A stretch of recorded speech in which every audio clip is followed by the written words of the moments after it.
Hello ළමයි කවමදාද ඔන්න අද මං අරගෙන ආවේ රෂන් බ්‍රෑන්ඩ් එකේ සන්බ්ලොක් ක්‍රීම් එක. මේක SPF අගය 40ක් වෙනවා. ඒ වගේම මේ ක්‍රීම් එකේ නම් මිලිලිටර් 180ක් තියෙනවා. ඒ වගේම රුපියල් 1390කට තමයි මම මේ ක්‍රීම් එක ගත්තේ. හැබැයි මේ ක්‍රීම් එක ගැන මට නම් තියෙන්නේ බෑඩ් එක්ස්පීරියන්ස් එකක්.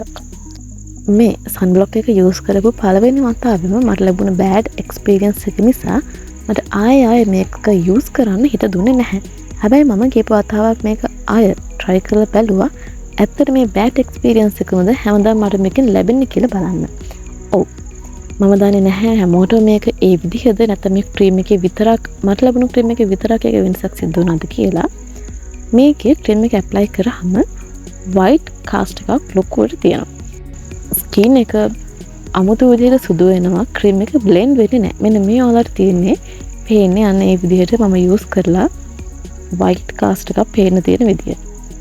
ස්කින් එකට බ්ලෙන්ඩ් වෙන්නේ නැහැ. ඉතින් ඒ නිසා මේක ගාගෙන අපිට එළියට යන්න තැනකට යන්න ටිකක් අමාරුයි මේ ක්‍රීම් එකේ මේ තත්ත්වය මත. ඔයාලගේ එක්ස්පීරියන්ස් කොහොමද මේ ක්‍රීම් එකේ කියලා මාත් එක්ක ෂෙයා කරගන්න. මොකද මම කැමතියි ඔයාලගේ අත්දැකීම් දැනගන්න. එහෙනම් මම අදට යනවා හැමෝටම සුබ දවසක්.